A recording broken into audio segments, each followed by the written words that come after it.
I sold my soul to the bottle. Still none of my friends have left me yet. I'm the same man I was since the age of 13, and I've lived my life with no regrets. If you're looking for some freedom, all it takes is 10 drinks minimum. If you're looking for rhyme or reason, all it takes is 10 drinks minimum. Oh, we're live. It's the last party of the weekend. It's 10 drink minimum. We're here. We're ready to have some fun. Let me bring everybody in real quick. We've got with us, as always, Holly Ann Bird. Hello. And also with us always is one Smiley. Hi, everyone. Yeah, and I'm Chris Burnett. I'm your host. So how's everybody doing? I'm good. Yeah? Everybody staying I'm doing safe? fantastic. Everyone's staying safe. No COVID problems. Nope, no COVID problems. Yeah. So today's episode, beer pairing, I would say maybe an oatmeal stout. So if you checked out our Instagram earlier and you got your oatmeal stout ready and your pairing is good and you're ready to go, who's there? All right. Woo. So hopefully everybody has their oatmeal stout ready to go for the show. Woo. Woo is right. So I have a decaf chai. Is that close enough? No, that's not a good pairing for the show. I'm going to vote down that. So I've had something I've been meaning to bring up on the show for a couple weeks, and I keep forgetting. You know. Uh-oh. And I'm gonna pre-warn people.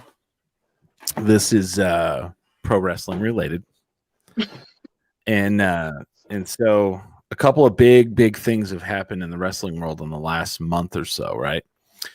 So the Wednesday night, if any of you know or watch, there's a wrestling program called All Elite Wrestling. They're kind of the upstart. They're the anti-WWE, blah, blah, blah. Anyway, on Wednesday night at Winter is Coming, Sting returned to professional wrestling, and he came out.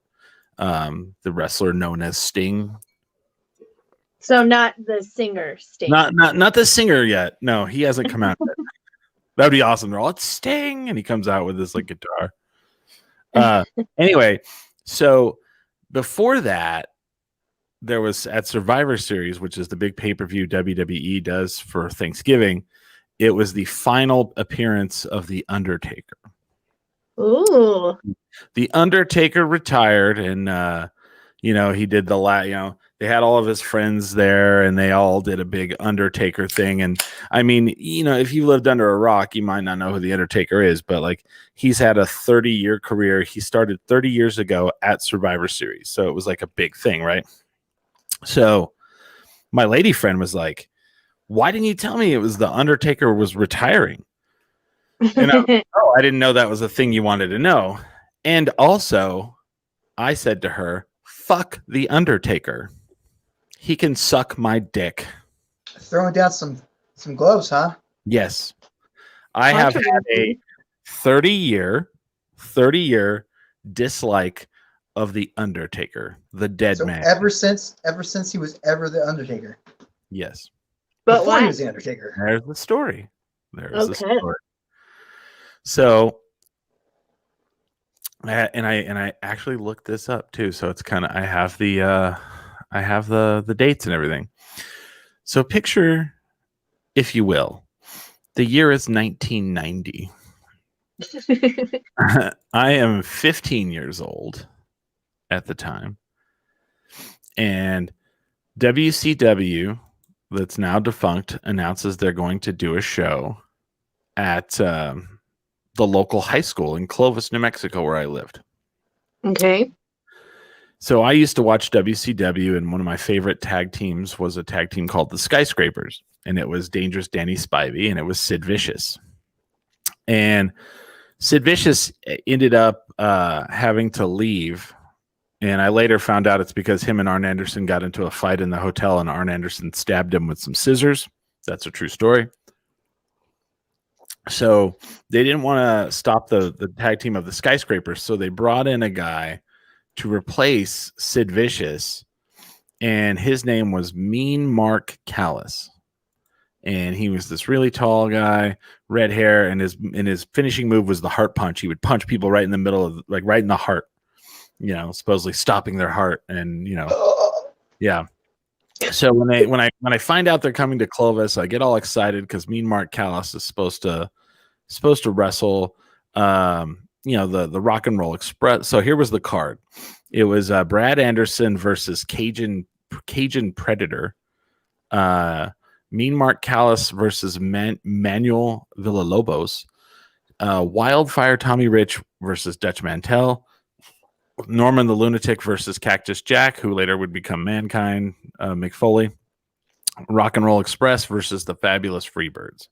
So I was ecstatic. I was ready to go. And my grandmother went to the bank, waited in line to get us ringside seats, because that's the place where you had to buy tickets. So she got us ringside seats. So I was in the second row.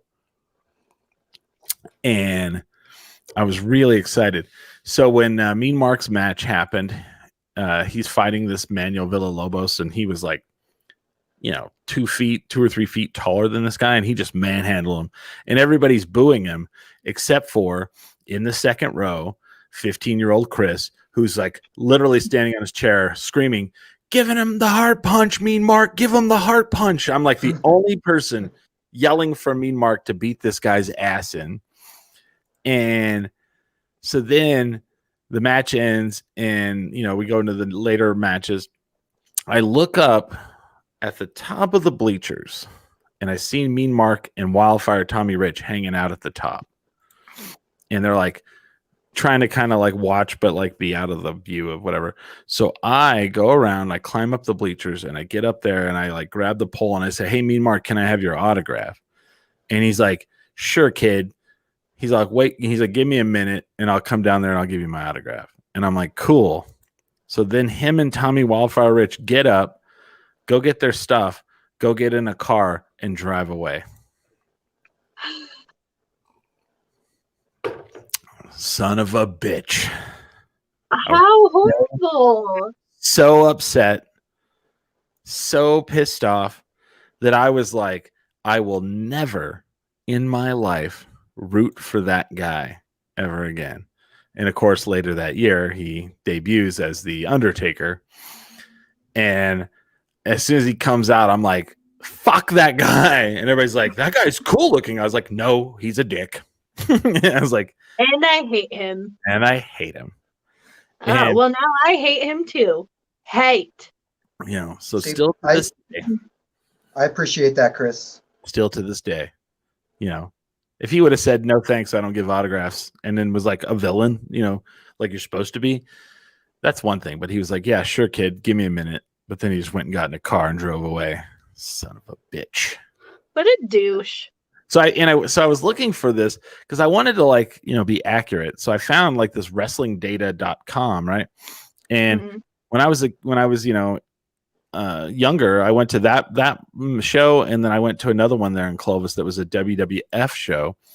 And I was looking through the WWF one, which was in 88. So I was 13 in 88. Oh, yeah. Depending on what month that was, I might have been 0 or a couple months old. So listen to this lineup, though. Hillbilly Jim defeated Sika. The Junkyard Dog defeated Bad News Brown. Dangerous Danny Spivey defeated Lenny Poffo, who's Macho Man's brother. Danny Davis defeats Sam Houston. The Fabulous Rougeau Brothers versus Axe and Smash of Demolition, which, man, that was amazing when I was a kid.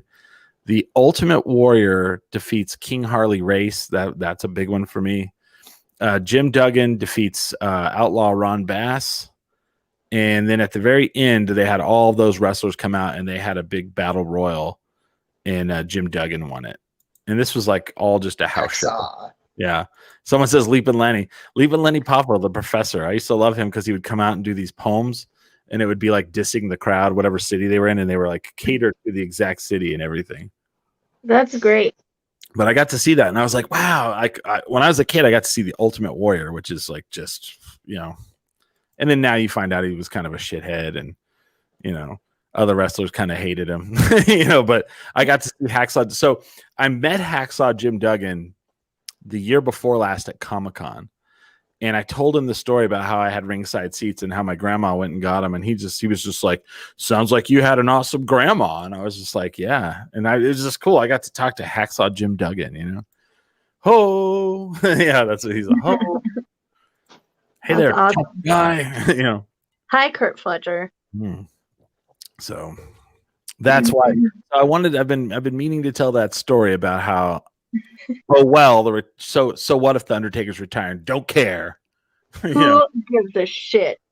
Fuck you, Undertaker. Yeah. Isn't that messed up though? And, So go ahead. this has to do with wrestling too, and maybe you know more about it than I do. So I'm like a huge Andy Kaufman fan. And he had a foray into wrestling for a moment. Intergender woman's champion. That's what he was. Yep. But so Hamster and I were watching. I made him watch the documentary about Jim Carrey making Man on the Moon. Yeah. And they have that wrestler, and maybe Kurt knows the name of the wrestler.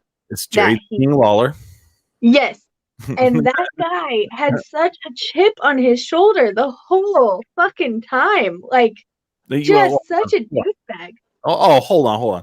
So when did you mean during the like, he had a chip on his shoulder during the filming, or he had a chip on his shoulder like back in the day with Andy Kaufman? No. So he had a chip on his shoulder during the filming. Yes. Can I tell you why? Yes. Go for it. So in real life, him and Andy Kaufman were friends. Andy Kaufman treated him like, hey, what, like I treat you. Well, Jim Carrey, when they were doing Man on the Moon, Jim Carrey stayed in character as the villain character and constantly antagonized Jerry the King Lawler on set to the point where he almost quit and said, I don't even want to do this. Yeah. And Andy Kaufman was my friend, and you were not Andy Kaufman. He would go off on him. And so that's why, because like Jerry the King Lawler actually like revered Andy Kaufman. He loved him, But I thought it was just like so. I mean, and also the documentary was probably like edited to kind of highlight like. Oh yeah. But Jim Carrey was like he was going in on him, and it was every time you talk about wrestling now, I think about that guy and. Well, the great thing, he went through some torture. Yeah, the great thing about that whole Jerry the King Lawler stuff, like I've actually watched a lot of stuff about it. Oh. And so what had happened is Andy Kaufman, he kind of so when he was growing up, he saw like he was such a genius that he was able to take the television, watch it, and dissect apart what was really happening. Yeah. Like how they were kind of like doing the showmanship and one of the big people that this poor guy does not get the amount of praise that he deserves. So when Kaufman was growing up, there was a wrestler and his name was Gorgeous George. Gorgeous George, yeah. And he was big. And so what Gorgeous George would do, this was in the 50s, right? The 40s and 50s. He would come out and he would be this wrestler that had glorious robes, and then he had his prim and proper hair, and he wore barrettes in his hair, and he would prance to the ring, and he would throw his barrettes into the crowd to men. And of course, they're just like livid pissed that this dandy boy guy, and then he would get in the ring and like the other wrestlers would run at him and he would duck under the ropes and then like be like, no, like don't hit me. And then, when they would turn around, he would like, hit him and, he would attack them and then he would win. And so what really was going on was you had these people who hated him so much they wanted to see someone beat him. And so they would keep coming back and paying money. And that was the whole grift. And Andy Kaufman loved that. And he got that. And, it was one of those things where he was like, I want to do that as a showbiz person. Mhm. So when he called like all the different federations, all of them were not into it except for the Memphis territory, which was Jerry the King Lawler's territory. Cause he was like, hell yeah, you need to come here and we'll do it. Mhm. And he like the crazy parts about it. Like you were like, you hit like on something I totally know a lot about. I love it because I'm learning more. And so Andy Kaufman was also like, it didn't matter if he was his friend or not. He was so guarded on like the things he would do. It was like him and Bob Zamuda. Yeah, and Bob Zamuda. Yeah. He told Jerry King Lawler, he's like, I want you to pile drive me in the ring, which is like, is one of those. It's like it's one of those moves that like it looks really bad, but also if you don't do it right, it is really bad. Yeah, you can get really hurt. Like Stone Cold Steve Austin, that's actually what shortened his career, was a pile driver that was done bad, and he really got pile drived into the ring. So when Jerry the King Lawler pile drived Andy Kaufman sold it like he really, really, really was hurt, and then went to the hospital and stayed in the hospital for 3 days to sell the injury that he was really that hurt. That's Andy Kaufman for you. Even Jerry Lawler didn't know if he really wasn't hurt or not. No idea. That's why I think he faked his death. Just saying. Yeah. He was really into pranks. Yeah. Well, that's where people, you think he faked his death? Yep. Oh. I'm almost 100% convinced he faked his death. Okay. So you think he's just living somewhere? I think you know what? I think he possibly lived. So Kurt Fletcher and I we have really talked about this at length, many, many, many, many nights. It's a very real possibility that he came out here and lived in Taos or something. Really? Mm-hmm. There were a number of sightings and stuff. Oh. So. Oop! I meant to do this. Let's put this out there. So, do you still think he's alive, or think he died already? I think it's very possible that he might have passed away. But if you watch the documentary that I was just talking about, Tony Clifton, which was his alter ego, was credited as a producer on the show. Yeah. And I find that odd. But I don't know if he's necessarily still alive right now. I think he might have died by now. I was disappointed he didn't show up to the 40th anniversary of Saturday Night Live, and that's what convinced me that he had probably died by now. But I am 110% convinced he faked his death. Interesting. Mm-hmm. And then just like, you think maybe he didn't want to be famous anymore, or he kind of hated it. Like if you read about him, like he kind of towards the end there, he didn't enjoy what he was famous for, and he didn't enjoy where his career had gone. And I think he was tired of it. I think his soul, he was just such a good soul that he wasn't made for the business. And so, yeah, I think he just escaped. And I think he really honestly just wanted to pull off the best prank he could. So, well, and it's crazy because like whenever he went to go do the wrestling thing, there were so many people that were like, this is a bad idea. Why are you doing this? Like, this is not good for your career. And but then you look, and it's the funny thing is I really think that it was for him, because he wanted to do it. That's what he wanted to do ever since he was a little kid. And then if you think about it, if you think about the David Letterman show, what is the first thing that comes to your mind? Is the fucking Jerry the King Lawler, Andy Kaufman on Letterman. And like, it's so crazy. Like how, it was such a work. That's what they call it. That like, even people in the wrestling industry didn't know that it was, they were like, man, I can't tell if this is fake or, back in the kayfabe days.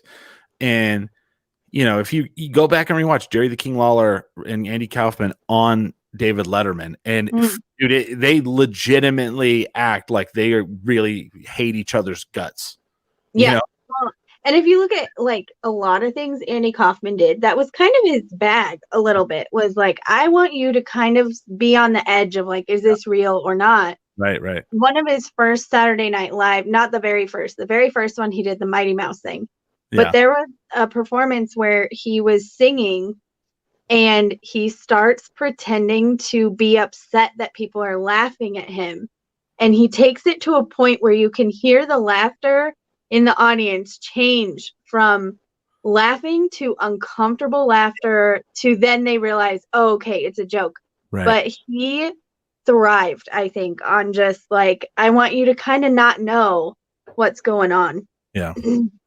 I remember as a kid when he was I remember seeing him on SNL. I don't think I was too young to see the original. Yeah, because it was in the 70s. But he was on, well, I was born in 75, but like I remember seeing stuff on there when I was like 2 or 3 years old. And then I remember him being on Taxi. I remember because you remember when like something is like the biggest thing in the world. And, like Cheers and Taxi and all that stuff. And I remember like, him being a big thing. Mm-hmm. I remember he hated what happened after he was on Taxi because everybody wanted him to be that character everywhere he went. Right. And he just kind of got tired of it. That's when he started doing things like, booking a gig and reading Great Expectations instead of, yeah. He just kind of got sick of it, but he's such a great showman. Oh yeah, absolutely. He was, and he was one of those people like he didn't care if you were there. He wanted you to be entertained, but it didn't. No matter what, yeah. But he wanted to control it. You know. He loved it. He did, and I mean, you look back on it, it's crazy because like it's funny because like REM has 2 different songs about Andy Kaufman. I didn't even know that. Yeah. What? Yeah, you didn't know that? Let's see. Yeah. Man on the Moon. I knew that. Okay. Put a man on the moon. And Do you even know who REM is? I think we've been over this one time. I know who REM is. I promise I know who REM is. What was the other one? Dang it. I'm trying to think of what the other REM song was. I don't know if they're necessarily about him, but they talk about him in the song. So "Man on the Moon" definitely. Andy, because he's like, Andy, are you still? What is the lyrics to "Man on the Moon"? Man on the moon. Now, Andy, did you hear? Because he says, okay.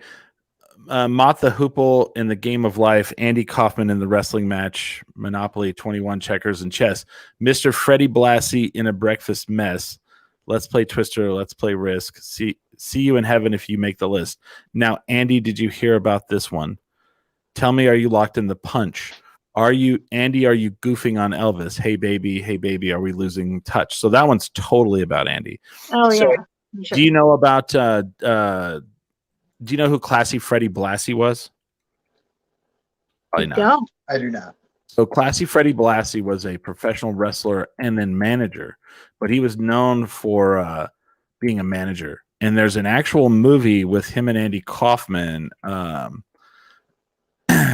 it's called My Breakfast with Blassie, and it's a play on my dinner with Andre, but it's my breakfast with Blassie, and it's Classy Freddie. It's on YouTube. It's an hour-long movie, and it's Classy Freddie Blassie and Andy Kaufman having breakfast and talking. I need to watch that. Yeah. Sure. And yeah, and so that's in that Man on the Moon. He says, Andy Kaufman in a wrestling match, Monopoly, 21 checkers and chess, Mr. Freddie Blassie in a breakfast mess. So that's the breakfast part of this. Interesting. Also, have you ever noticed how much Nicolas Cage looks like Andy Kaufman? Yeah, no kidding, huh? He does. I never realized it until I was watching a Saturday Night Live episode where Andy is being Elvis. Yeah. And I guess the way he combs his hair I was like, is that Nicolas Cage or Andy Kaufman? Yeah. What is the other REM song that has Andy Kaufman? I don't know. Oh man. Are you just making up numbers? There's a couple of them. No, there's two. I know there's two. I know you're right too. I just can't remember. I should know Let's this. see. I've been listening to 90s music all day. Maybe it's in the Wikipedia.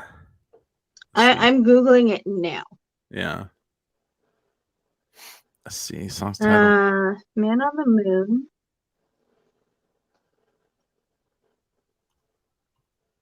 Because there was something like I keep pushing an elephant up the stairs. Is that Man on the Moon? Maybe see.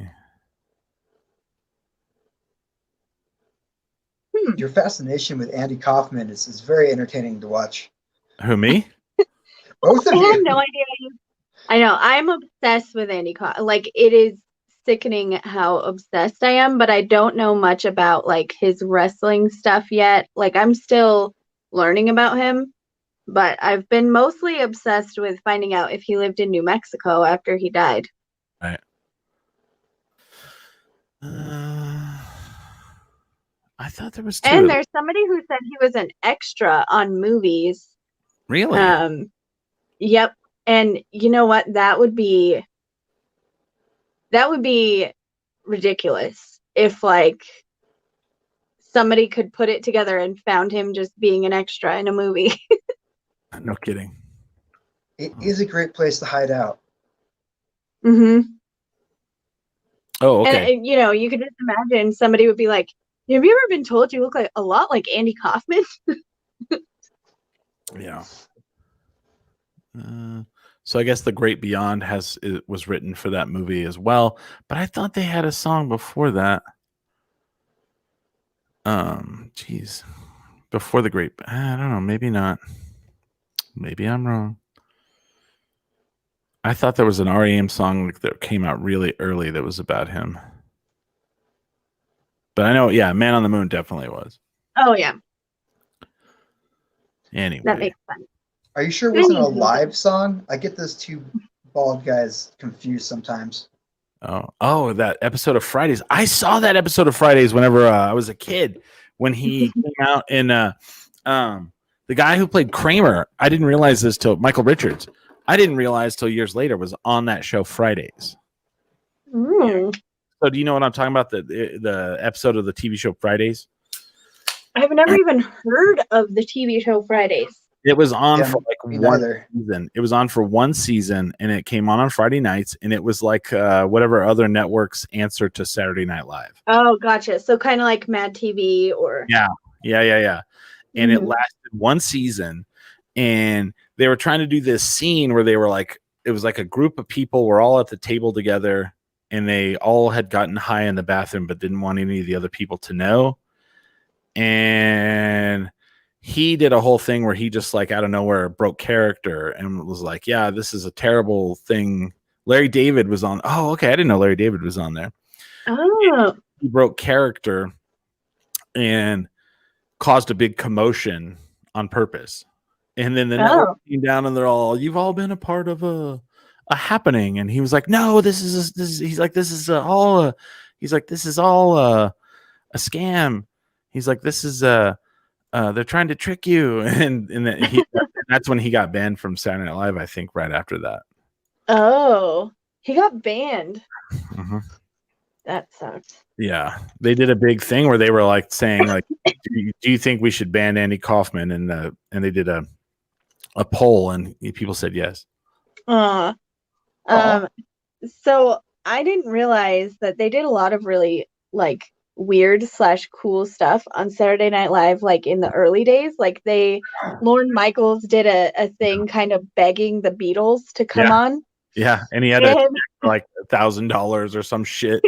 He's like, we'll pay you $3,000. Yeah. And then they did this thing where you could mail in a postcard to host the Christmas episode. And they had like the 5 funniest ones come on and like compete. And this 80-year-old lady won. and she got to host the Christmas episode of Saturday Night Live. Wow. And I was like, why don't they do that anymore? I was Right. so Well, the I would Beatles. write in every time.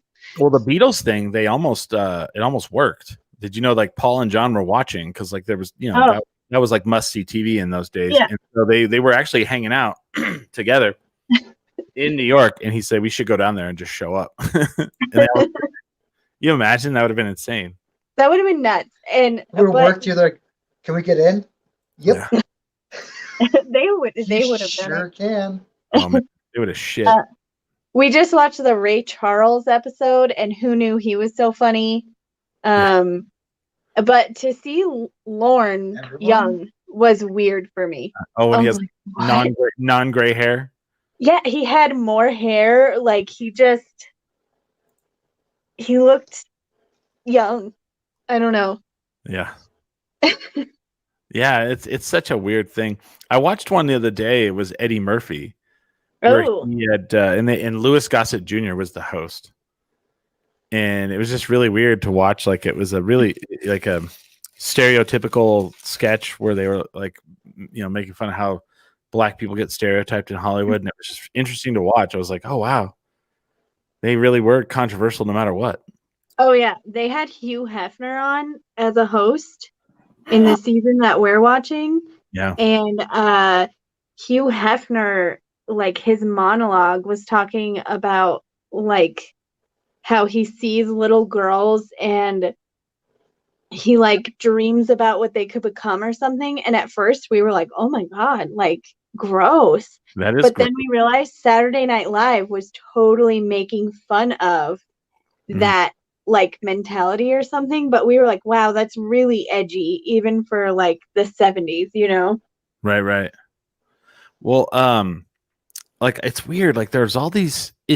Saturday Night Live has been around for so long now that now, like on YouTube and whatnot, you can watch all these different like compilations. Yeah. And one of them is like the 5 Timers Club, the 10 Timers Club, the 15 Timers Club. Because there's Yep. I think Steve Martin and Alec Baldwin. Alec Baldwin just broke his record this year. Mm-hmm. I did not know Steve Martin wasn't actually a cast member because I'd seen him on there so often. Yeah. Yeah. I'm like, I'm pretty sure he's got to be a cast member, an ex-cast member. And it took watching Transplants and Automobiles for me to ask a question. I was like, nope. Yeah, I mean, really? He was never a cast member? He's just been on the show that like my entire childhood. Weird. Pretty Okay. much, dude. 15 times, man. Yeah. And the crazy thing too is like I was so David Spade has this show. I'm trying to think what it's called. Let me see if it comes up when I pull him up here. I forget what it's called. It's like a talk show though, right? Yeah, and I don't even know where it's at. I think it's on E or something. Oh, let me see here. Let me pull it. I just don't want to. So I'm doing IMDb. Well, really? What is it called? David Spade Show. I'll just type David Spade Show. So anyway, I was watching clips of it. So like you get down a rabbit hole on YouTube, and then it'll just kind of keep going on what you're. Okay, Lights Out with David Spade. Mm-hmm. Oh, wow, looks like they're canceling it. Really, it kind of seems like it's kind of cool. I mean, Poor David Oh Spade. no, it was on Comedy Central. Oh, it's on Comedy Central. I wonder if maybe it'll go somewhere else. Oh yeah, it looks like they're trying to get it somewhere else. Anyway, so one of the clips Everything's comes in up. limbo with this stuff right now. Yeah. So I'm watching like clips from this show that he has, and he does like the whole monologue and all this stuff, and I feel like it's a pretty good show. But one of the episodes that is on there, it was like Norm Macdonald, Dennis Miller, and Kevin Nealon. So it was like a what do you call them? What's the news called? Weekend update. The Weekend Update. It was a Weekend Update reunion, and they were all like talking about their jokes from Weekend Update and their time on there. And I was like, wow, that's how old that Saturday Night Live is. They can bring back like old Weekend Update hosts and like have like a whole panel of them, It makes me kind of sad they didn't have Jane Curtin on there though. Uh, Jane Curtin took over after Chevy Chase left. sure. I think Or mainly after he was fired. I feel like that episode, what they were doing was it was the people that were there when Spade was there. Oh, gotcha. Because they all had stories together, Yeah, that makes sense. And like they were telling the story of like when Farley was on and they had him fly out from behind the desk and then over the crowd. And they were like, whoever, I think it was like Dennis Miller or somebody was like, wow, what was that crane like? And they were like, it was big. It was a big crane. And I was like, that's fantastic, man. And That's great. I love that stuff because it's like, man, I remember watching those episodes. Mm-hmm. And you almost, like, the sad thing is you almost don't even have to watch Saturday Night Live anymore. You can just catch all the best clips because, like, the next day, like Yahoo has them, or Yeah. and it's just kind of like I guess last night, for example, what's her name? Is it Cicely Tyson? Yeah. Oh, Cicely Strong? Cicely Strong, sorry. She made fun of that Melissa Carone, that we were talking about earlier. They did a whole sketch, and it's like, boom, right there on Yahoo, you can watch that sketch. So you don't even almost have to watch it anymore. Mm. Well, my annoyance is even if you do watch it, it almost always gets preempted by something. So you only get like half of the opening. Right. Yeah. Mm. Well, and then the thing with YouTube though now, which is kind of cool because SNL has their own YouTube channel. Right. They will actually, the one thing that I think is really dope though, is they will play sketches that didn't make it to air on. Oh, I didn't know that. Yeah. And that's awesome. And because I don't know if people know this, but when they do an episode of Saturday Night Live, they do a dress rehearsal that's 2 hours long. Mm-hmm. And it's filmed and it has an audience. And then they decide from that what to cut down to make it into the final show. So there's tons of sketches that never made it to air. And so they've been posting them on YouTube. It's kind of crazy. Well, I have a new thing to check out. Yeah. I'll have to check that out for sure. Yeah. And I mean, definitely you see, like, there are definite sketches where you're like, okay, that made but then there's ones you're like, damn, that was actually really good, man. Why did they cut that? It's hard to know, So maybe Lorne Michaels just gave them the side eye and they're like, never mind. Lauren's not Lauren, he doesn't feel this one, I don't know. That's pretty interesting, but yeah, I don't know. Who could know? All I know is I didn't get that fucking autograph, and he got in the car with Tommy Wildfire Rich, and they drove away. It ruined your whole perspective on that guy. Mm-hmm. It happens. It does, man. I told you what that guy from the Shins did to me.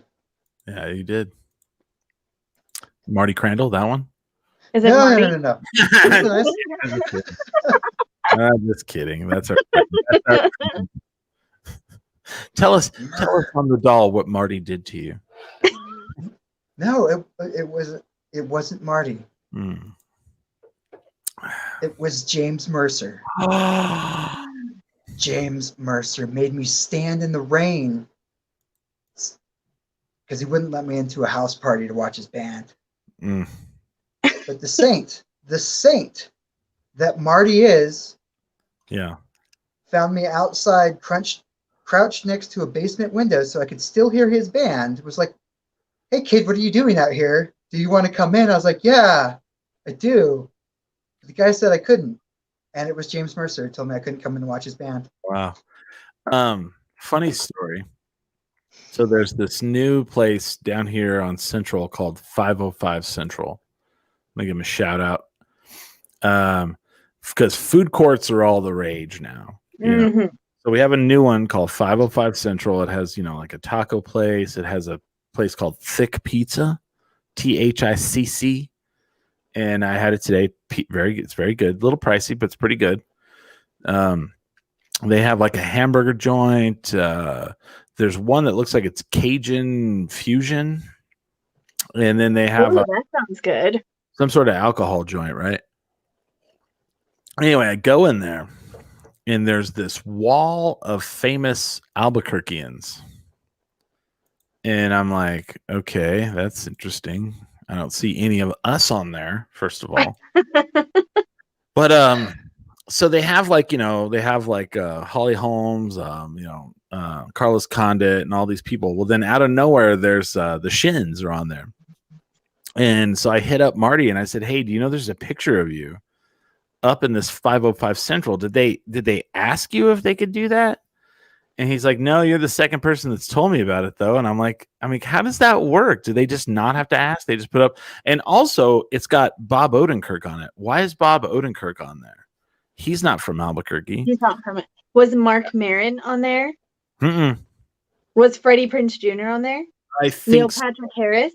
Yeah, I was gonna say Neil Patrick Harris is huge and like. He went to my high school. Let me see here. Hold on. Was Steve-O on there?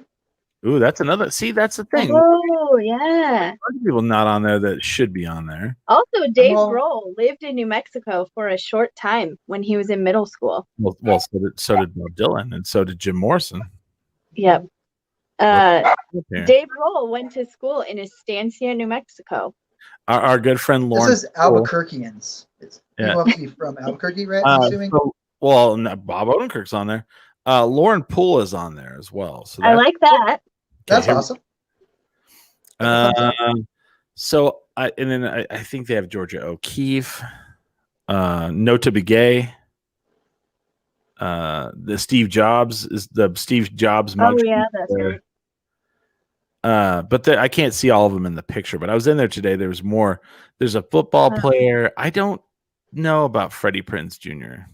I bet it was Urlacher. No, this is a black guy. It was. So then, of course, what's his name? Al Hurricane. Oh yeah. But it's the picture of the Shins where they're all like in their swimsuits, and then they have on life preservers. Nice. Yeah, but I asked, I don't know how that works though. Can you just? Well, I think if it's a public photo, you don't have to ask for permission. Okay. But I just want to know if Marty walks in there, if he can just be like, "Hey, my picture's on the wall. Can I have a hamburger?" Yeah. I mean, how much of a jerk do you have to be to deny Marty Crandall a hamburger? Yeah. Or I mean, That's true. If Lauren Poole walks in there, can she walk in there and go, "Hey, can I have a hamburger?" Is Don Schrader? Sure that would work. Don Schrader was not on there, but I didn't understand. I'm not like berating them anyway. Sure, I just didn't understand the Bob Odenkirk. I was like, yeah, I don't think he's from here. Not really from here. You can't just kind of claim him. I mean, I'm sure Bill Murray's driven through Albuquerque once or twice. Oh, I wish I could say that Bill Murray was from here. Yeah. I love him. So there's a new movie with him and Rashida Jones on Apple TV. Oh. And it's pretty fantastic. I mean, there's definitely some subject matter of it that it's Marlon Wayans, Rashida Jones, and Bill Murray. And Bill Murray is just awesome in it. Now, it does, it's definitely tackling something that's pretty rough, but it's like, I enjoyed the film. I'll have to check that. I'm trying to think what it's called. I'm terrible with names. Like anymore, I can't even do names of movies anymore. I don't even. You're getting old, Chris. No. I watched an interesting film yesterday that won awards at Sundance and Telluride just while Chris is looking up the name of this movie. Mm-hmm. And it's called The Assistant, and it tackles a very deep, subject matter about women working in the entertainment industry. Mm-hmm. Whew, it was a good one. It makes you think. What was it called again? I'm sorry. The Assistant. And you can watch it on Hulu right now. Okay. The one I watched is called On the Rocks. Oh. And I will say this, Rashida Jones and Bill Murray definitely have a good chemistry on screen. They don't play a couple. She plays his daughter. And it is just, their on-screen chemistry is fantastic. I love Bill Murray. I don't know how they book him because he doesn't have a phone. Right. You call his number and leave a message, and then is that what happens? He has a 1-800 number. Oh, okay. I thought you had to take a journey on a pack mule and find him, and No, he finds you. he finds you. I love that he leaves business cards when somebody has a Bill Murray experience. Yeah. Well, they have that show on Netflix where people have had experiences where they've met It's a him. documentary, and it is fantastic. And then there was a thing that he did where he was traveling across the nation and partying at your house, and he would sleep on your couch. Yeah. Do you remember that? I do. And my favorite story from that documentary, though, is when he got behind the bar at a bar. Uh-huh. So he met a bartender earlier, and he wanted to hang out with them, but they had to go to take care of their dog. And he was like, no, I totally understand that. And then he came back, and he wanted to bartend at the bar, and the manager at the time called the bartender he had met earlier, and he's like, I think you're gonna want to come back. Like, Bill Murray wants to hang out. Yeah. And the guy goes back, and he started bartending, and he didn't know how to make drinks. So he would just pour people whatever was in front of him and put Coke in there, and they'd tell him oh, that doesn't look right. He's like, yeah, but I'm Bill Murray and I made this for you, so you're gonna drink it. It's fine. That would be. I would drink it. I wouldn't care. I would not even ask any questions. I'd be like, does it have tequila in it? Because I might punch you then. But otherwise, we're good. You can't punch Bill Murray in the face, man. No, he's not punchable. No. Also, in the Saturday Night Live episodes, he is so handsome. Not that I didn't think he was handsome now, but ooh. Yeah. And it's funny because he was a talented person, but also his brothers, especially his older brother, wrote all kinds of shit in the 80s that is Caddyshack. He was Caddyshack. Because Brian Doyle Murphy. Yeah. Did you know that they wrote that because him and his brothers were caddies at a country club? Mm-hmm. That's what Brian Doyle Murphy. Yeah. And then if you ever watch Groundhog Day, Brian Doyle Murphy's the mayor. Oh. Joking.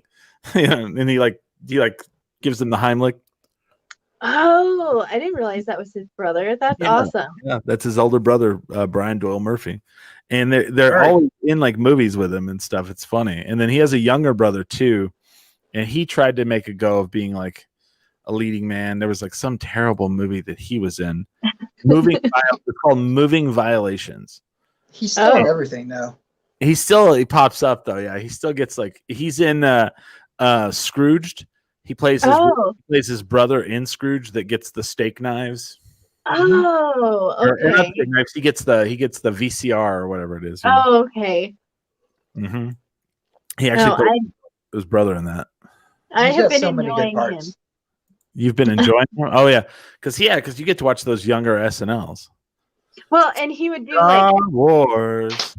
Yes, and he had his little segment on Weekend Update where he'd wear a tux thing, little bow tie, and he was just Bill Murray. He just is so weird, and I love it. I'm here for it. Have you seen the next generation of Murray? Because one of them is on NCIS. Has been since. Oh, a younger, grandsons or. Is it a nephew? It's like a nephew. It's one of his brother's sons is on NCIS. Interesting. And has been since its first episode. I had no idea. Oh. They're a talented bunch, those Murrays. They are. Oh, yeah. All right, I think we're ready for a break, don't you think? Mm-hmm. Enough. Just wanted an autograph, and he got in the car. Well, Chris, you know who would for sure give you an autograph if you wanted one? Bill Murray or his nephew. That's right. They seem like or nice brothers. people. That's right. All of them together. Well, it's funny because I interviewed Kane. I even interviewed Kane a couple of years ago, Glenn Jacobs, and it took me so much not to tell him that story. Why didn't you tell him that story? I don't know. Because that would have been a moment for you. I'll tell you this. Glenn Jacobs, the guy who played Kane, The Undertaker's brother, one of the nicest people I've ever had the opportunity of interviewing. A total minch. Absolutely. He went out of his way to thank me at the end. He found me in a crowded room of celebrities. Like there was like the who's who of celebrities in the green room. It was Chekhov, Beverly Crusher, Chewbacca, the guy who played Chewbacca. This was like 2 months before he died. He was there. 4 Power Rangers, Meredith from The Office, Lita from WWE, Goldust from WWE, and Lou Diamond Phillips were all in this room. And I'm like looking around astounded. And Glenn Jacobs cut through the people, came over, found me, looked down on me because he's like fucking 6'10", and grabbed my hand. And he's like, "Thank you very much for doing that. It was a real pleasure." And I was like, "Hey, it was an honor." And he was like, "Stop it. No. It's an honor for you to be a fan." And he was just such a nice guy. So he, helped out. He's the opposite of his brother. It's what you're saying. Just wanted an autograph. Just kidding. Oven Baker, because that's what I would always call him. I'd be all, "Oh, it's the Oven Baker. I will bake you." That's what I'd always yell whenever he came on TV. Oh my gosh. Yeah. Anyway, do you guys have anything to promote? I have my Resin Creations stuff to promote, which is Holly's Tiny Things. Yeah. I make tiny itty bitty things out of resin. And I make custom orders and all that stuff. So check me out on Instagram, Holly's Tiny Things. It's Holly's_Tiny Things, because apparently there's another Holly who also makes tiny things. I don't know. How can that be? I know, right? And then my Etsy shop is, you can search me. It's Holly's Tiny Things, all one word, and buy my things. Ooh. Very cool. James, what do you got there? As per usual, you can see me on NBC's Midnight Texas, first and second season, streaming on Hulu. Or really fun, I actually just watched this again the other day, Daybreak on Netflix. It's just a good watch, and you can see me in the background. Very cool. So I want to promote next week's show. So there's a guy from Denver. His name is J. Luke Schmaltz. He used to live in Albuquerque, and he's a comedian. And he also works for Modern Drunkard magazine. He's in a band called King Rat. He sent me some CDs, and I find it. I was like, King Rat, and I started playing them, and it was like very like punk. But it was like fairly certain I've seen their band play a couple times. Okay. It was like a little bit Offspring-ish, but not totally. Or Yeah. I'm sorry, not Offspring, Bad Religion-ish, and I really liked it. Anyway, he has a book out called The Belcher. I started reading it, and we're going to have him on the show next week to talk about That's the going to book. be awesome. Yeah, so that's going to be great. And J. Luke Schmaltz. There was just an article written about him in the Albuquerque Journal. So he's definitely gonna, we do legitimate stuff here, not just dick and fart jokes, like with Chasing Amy. If you ever watched Chasing Amy, we're not all dick and fart and Undertaker jokes here, guys. I mean, but if we were, that would be fine. But yeah, we definitely do this show on Sundays here from 6 to 8 p.m. Live on Facebook, live on YouTube, and live on something called Periscope. I do know what Periscope is, but a lot of people don't, and I've had to explain it to them. Not a lot of people interact through the Periscope one, so I might switch back to Twitch. I don't know. We'll see. Oh, I hate Twitch so much. No, yeah, not a fan either, and maybe people should try to tell us why we should be. So I don't know. They're so mean on Twitch. Right. So let's come back in about 10 minutes. And definitely when we do the show, we definitely drink, and you should as well. But always remember, never get too drunk to jerk. 10 drink minimum. Oh. .com. Yeah.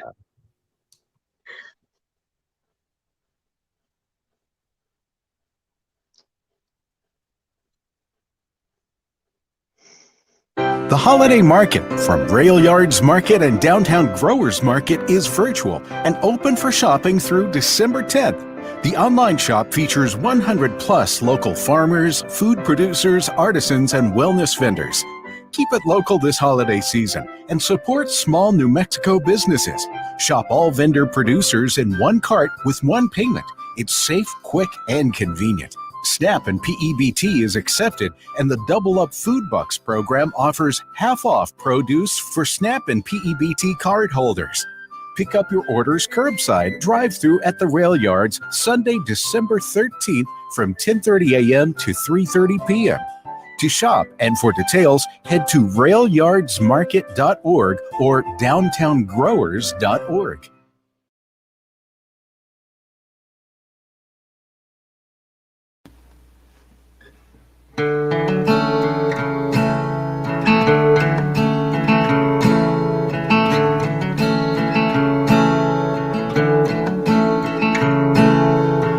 Fingers living in the light switch, just there's a lot going wrong. It's cost me a bar on the way to some place new. As you lay your hand just where it falls, leave the light switch on. As you call switch speed back and wait to some place switch on. Light switch on, light switch on, wait for something, light switch on.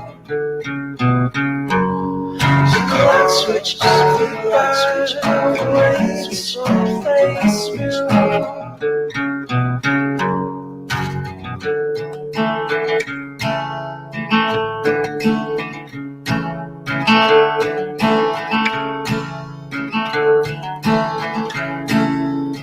To find thieves I'm never supposed to see, try to resist desires inherent to forgiveness.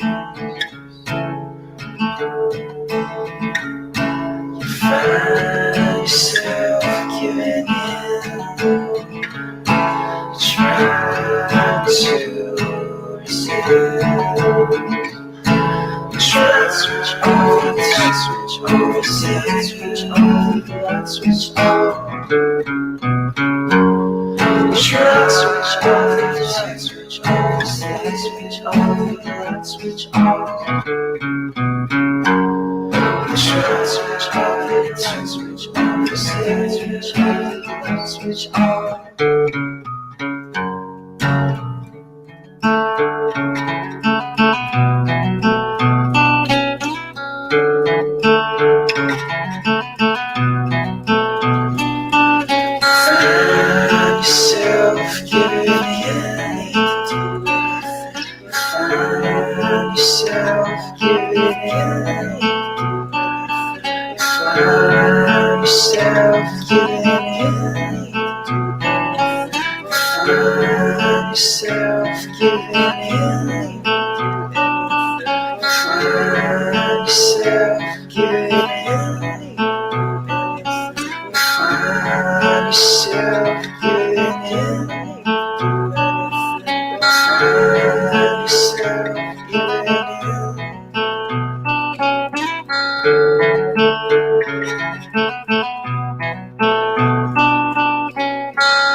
Boys feel right at home, throw some coffee on the stove. Wash your hands on the face, boy, you can't say grace with a mouth full of smoke. Lord, he knows I'm cheating. Everybody gets down to the town, figuring out the color around. See, that feeling like it's the real thing, don't kill the soul.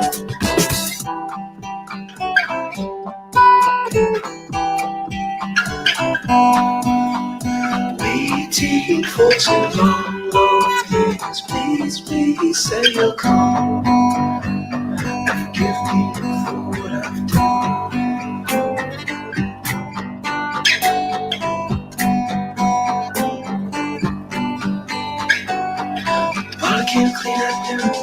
some water on you. Wash your hands on your face, boy, you can't say grace when your mind full of glue. Lord knows he knows I'm cheating, everybody is down with my finger on the trigger. I'll come round to see that sin like a demon spring will kill my soul.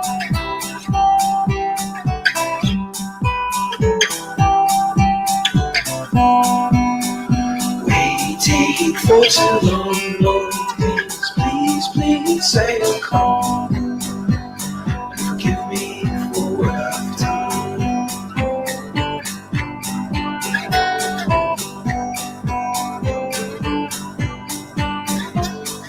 Across these fields, the home, these shoes grow old, kind of tall, these hills now for so long.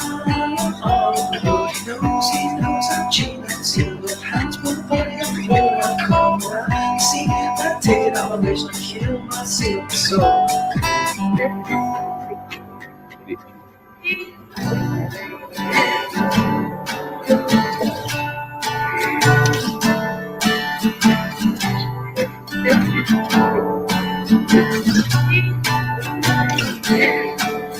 Show me the birds you live by, to stand for. I'm gonna turn around and repent, and soon we're gonna cry about how Jesus our friend. And soon we're gonna cry about how I will end. Show me the birds you live by, to stand for. I'm gonna turn around and repent, and soon we're gonna cry about how Jesus our friend. And soon we're gonna cry about how I will end. I will end.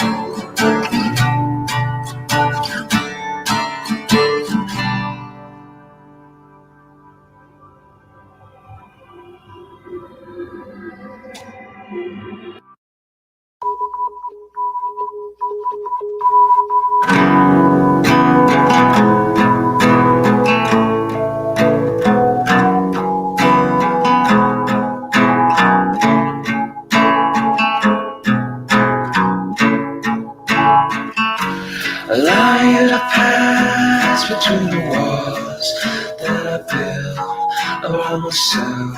I'm an accomplishment beyond the wall. Yet it goes unnoticed. Line up your toes and mine, and you'll see the stars come together. And the world feel a touch brighter.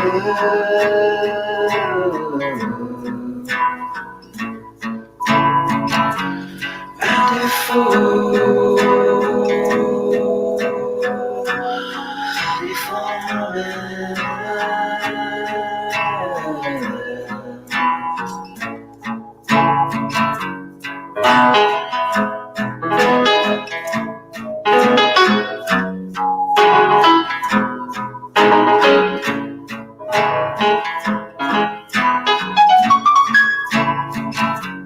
I miss you.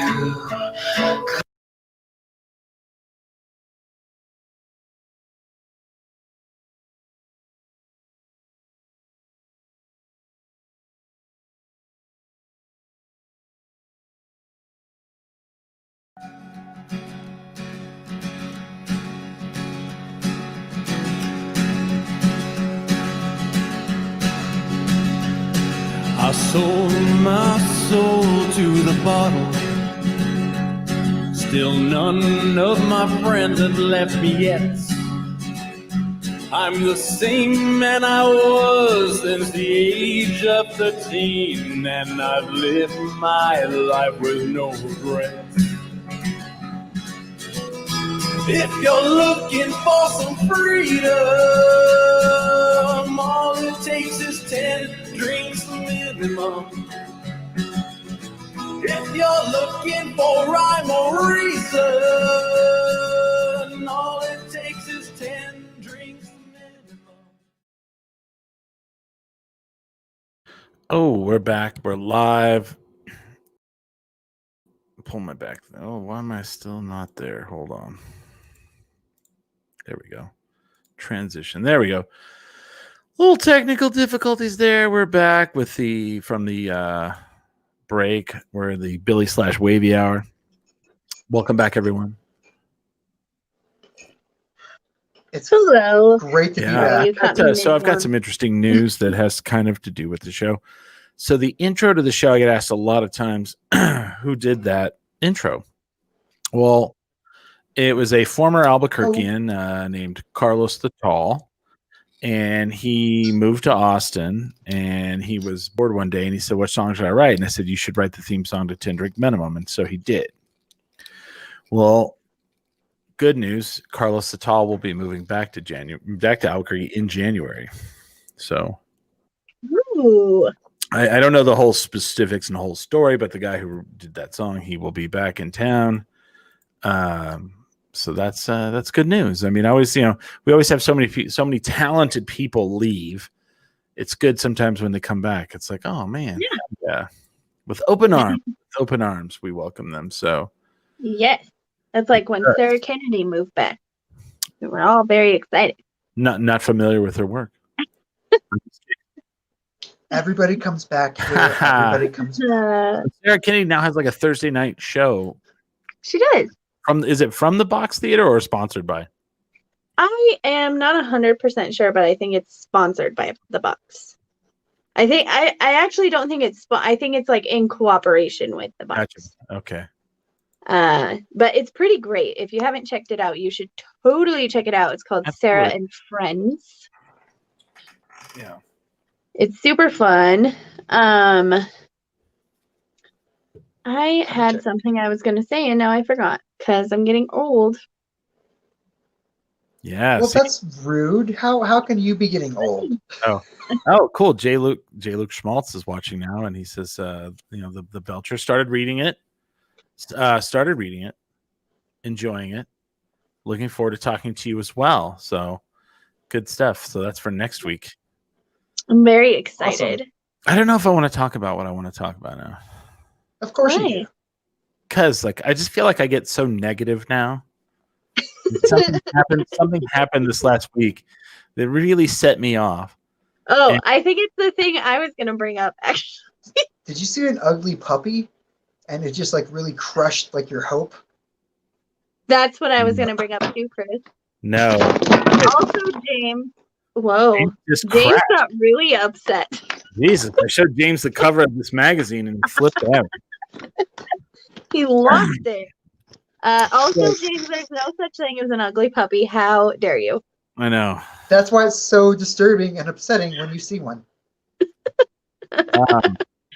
So Holly, do you want to just is this what you were going to talk about? Yeah, that's what I was going to bring it up. So I don't want to come off that I don't support other podcasts because I totally do. Okay. Well, if they're still podcasters, if they still. But here's the thing. You know what grinds my gears, Christopher? Oh, when people when people use a platform like this to promote their friends and then other shit that doesn't. Yeah. And here's the deal. I get so I am upset that we were not even approached, but what I really am kind of upset about is we have a good friend of the show. His name is Eric Carter Landine. Yes. And his show is awesome. Bigger than big time. And he was part of fucking Crime Con this year, which for those of you who are not true crime weirdos, that is like Comic-Con but for murder. Yeah. And he was but not in this. Yeah. So. He did CrimeCon with one of the #1 true crime podcasters. She called him Okay. Mhm. And it just blows my mind. Like, he has such a good listenership, and I know for a fact that he does. And he's not even fucking mentioned. And he, it just, that really grinds my gears. Really, really, really, in podcasts. I love that. I cannot wait to talk to you, Jay Luke. But that irritated me, and Well, you know, can I go into what irritated me? yes. I've been doing this show for 14 years. I can't. You go find a podcast in New Mexico. Fuck it. Yeah. The Southwest. The Southwest. You Southwest in can find a general. podcast anywhere that's been around for that long, 14 because there's not very many. We've done a live show at a bar for a year every Sunday night. We pulled that off. We've done our show live from 15 bars / breweries. Whenever it's not COVID, we get asked. We've done our show at festivals. We've done Blues and Brews, Hemp Fiesta, Best of Birthday Music Showcase. What's the other one? Fall Crawl. We've done our show all over this city, all over the place. When there was a podcasting festival at the press club, the only people who could pull it off was us. I'm sorry. We were the ones who pulled that off. We did that. We did that. And then this article comes out of podcasting and ABQ, and I see the first podcasts here are all brand new, but they're on the very front page and they get the headline. And I go start looking at all their social media, and when you have an Instagram that has 40 followers, there's no way that this should be like like the popular podcast in Albuquerque. Like, the only one in here that has any kind of relevance to me is City on the Edge. Yeah, which is one. That's great. All the other ones are all imposters, and there's some of them that aren't imposters, but they haven't done a show in almost 2 years. And if they haven't done a podcast in almost 2 years, why should they even get a mention? Well, and now that we're talking about it, I remember why I wanted to bring this up. And why I want to bring this up is that everybody has, not everybody, but there's a lot of New Mexican attitude that goes around. Yep. And part of the reason is because no matter how hard you work, no matter how much effort you put in, if you're not friends with the right people, you know. And I don't make friends well. Let's all be honest. All of us, all we do is just burn bridges everywhere we go. Well, but that's the thing. Here's a podcast. We do a podcast where we fucking tell it like it is, or tell it like we see it. And that's just how, I'm sorry if the city doesn't like it. I'm sorry if the mayor doesn't like it. I'm sorry if whoever doesn't like it. But I work with a group of people called the Borellis Podcasters Guild, where we actually got a place and we work with HomeWise, and we're doing our first HomeWise podcast tomorrow, by the way. Nice. Our goal is to like be a collaborative group of podcasters. And I want to say this, talented podcasters. And we're here to help and teach people, right? So there's several podcasts in this guild. There's What's Up ABQ.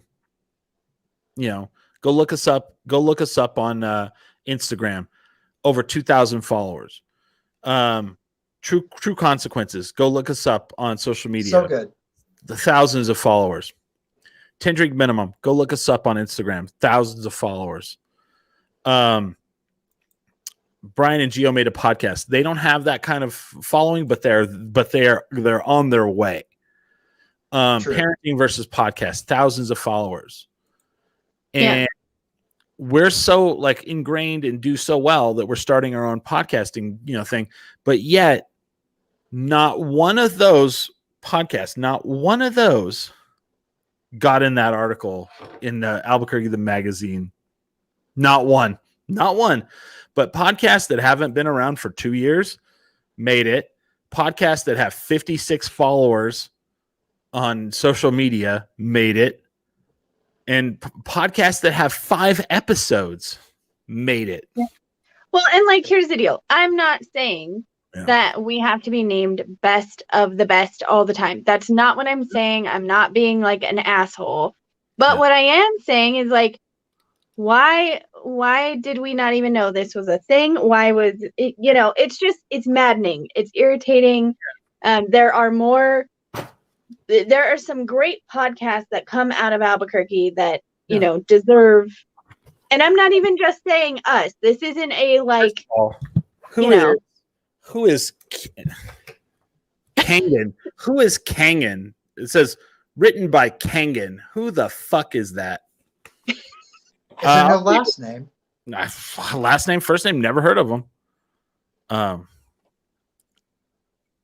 Oh, yeah, I know. I like this guy, man. Jake or Jay Luke. I love your music. It's great. I'm already into it, man. I've been digging it, man. I've been checking it out. Thank you for the CDs. Thank you for the packet. This guy, I want to tell you right now, this guy sends out a press packet. Man. That's awesome. Like he's like, hey man, I'm going to the mail tomorrow. Would you like a book? And I was like, yeah, absolutely. Cause I'd like to read it, that way I can talk to him about it. Cause I get a book, I get 2 CDs and a 45 vinyl.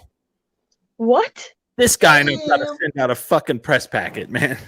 That's awesome. Yeah. That's amazing. But guess who's not getting one of those press packets? That would be Albucrazy, because they don't actually do a podcast anymore. Nothing against the people who did Albucrazy, because I actually like Tito and I like what's her name? Angora. I like both of them, but they haven't done a show in a year and a half. So why is their podcast in this magazine? I'm pretty sure I've seen his band play here. Like, I feel like I'm about to be in huge trouble, and it's okay, and I will deal with it. But like, why? Because I like them. They're good people. I love them. Look, here's the thing. I love them, but my problem is that we didn't even know this was a thing. We didn't get approached. We didn't get talked to. We do a show every fucking week. We do things. We try to reach out for the community, and hey, tangent. There's another podcast that does pretty much the same thing we do. They're named the Potential Problems Podcast. Yes. We've been on their show. They've been on our show. We're friends. We have we have mutual respect. I mean, it's always a competition, but it's mutual respect. They didn't make it in the article either. Yeah. And they're amazing. I love them. Yeah. But just unbelievable. Crazy. But But Champions that's Corner. why I don't. Oh, sorry. Champions Corner about some coach that got fired from the football team. His podcast made it, and I'm probably making that up. I don't know if that's true or not, but I just went to start looking up these podcasts. And I'm like, I've never heard of these people, and and then people will be like, well, who are you that you would have heard of these people? I'm somebody who looks out for other podcasts here, and I know who's doing shit, and whatever. I wasn't gonna go off on it, but then you were like, I'm gonna talk about it. I'm like, okay, let's do this. Let's get into it. And it's not that we hate other podcasts, just to be clear. No. Not at all. But that's why I don't like the best of things here. I hate the best of comedian bullshit. I hate all of it. It's dumb. Yeah. I'm going to tell you about that in a second. Here's what's frustrating about it. It's frustrating. It's very frustrating. Let me get the exact thing here. And this is from me. This isn't from Holly. This is and James. This is from me. Here's what's frustrating. Just call me James. This is Smiley. Sorry, Smiley. I didn't mean to out you. Here's what's frustrating. This is the 705th episode of 10 Drink Minimum. Wow. 705. I feel like at episode 700 we should have gotten cake. Just saying. Fucking from somebody. So 705 of representing New Mexico, talking up New Mexico, interviewing people from New Mexico, telling people how to stay out of New Mexico because we don't want it ruined. There's a lot. Maybe that's the problem. Talking about beer that's from New Mexico, shitting on other states because we love New Mexico. Mhm. And then we never get love from anybody. You know, like, the Alibi would give us love, Other countries like us a but lot. not really. But not really. Alibi would only give us love because we would have 20 people from Australia write in to the best of anything we forgot on the Alibi's best of list, and they couldn't deny. So I heard this story. They said, make sure you're undeniable. If you want to be successful, make sure you're undeniable. Well, when you have the best of and the Alibi gets so many write-ins for you that they can't ignore you, then they respect you. But that's ridiculous. And How many years did that take, though? Wait, was it 3 or 4? It took 3 or 4. And then we won Best Local Podcast 5 times. And then they never, ever created a best of category for a best of podcasting. Podcasting, write-ins you just every meet single time. Right now, podcasting is the most saturated media in the world. There are more people becoming podcasters than actors, comedians, singers, anything. Mhm. And yet, Albuquerque the magazine doesn't have a best local podcast. Alibi, before they went defunct, would never do a best local podcast. But do you know why? Do you know the answer to this? Mm-mm. I don't know. Because if we win, we're not going to buy any ads. Oh, that's There it true. is. There it is. Because if you live in a major city and you have a local like event magazine, they survive 100% on ads. Well, And they don't know that. They could have bought some ads from us if they mentioned us. I was throwing some stuff in. yeah, maybe. But that's what they're don't go giving Joe Anderson lip service. Ooh, someone doesn't like Joe. Uh-oh. Uh-oh. Ooh. But we got to ask him about that because Yes. Cheese me. she's me. So, Nice. here's the way I feel about it is like if you live in one of these major cities that has an event magazine, they live off the ad space and do these best ofs so that the week before they can hit up Charlie's ice cream shop and be like, hey, Charlie, your ice cream shop got runner up for best ice cream shop. And if you want, we can sell you an ad for this amount of price so you can thank the people for voting for you. And of course they're going to do it, because it makes Charlie's shop. We're like, hey, thank you, Los Angeles, for making us the number 2 or one of your favorite ice cream destinations in the city.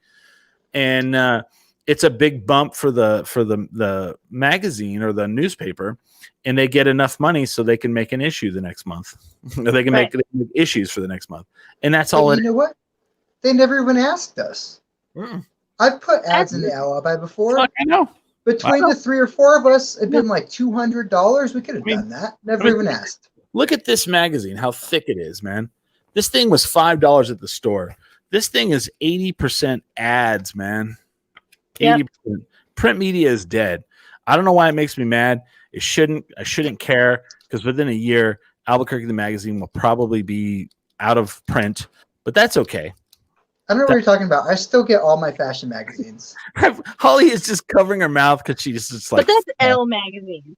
Fuck. Yeah, Holly, am I saying? Am I Well, wrong? so Wrong? it's Here's supposed the to be 80% ads. No, you're not wrong. Here's why I'm covering my mouth, and because I'm trying to bite my tongue. Go. Because you know what? I'm not gonna bite my tongue. I'm just gonna do it, and I don't care. So, every year when the stupid best of bullshit in the Alibi would happen, ever since I started comedy, it became like a huge fucking thing in the comedy scene. Like, oh, who's the best of? But then there was one year where nobody fucking did anything for the the comedian. So there was no winner. Okay? Because nobody would even vote for themselves. It was a shit show. Yeah. So the next year, the comedians decided we're all going to go out for like best comedian, blah, blah, blah. I got second place that year to Greg Jomek, and I stand by that. Greg Jomek is a solid dude. Sure. But I didn't have to like market for that.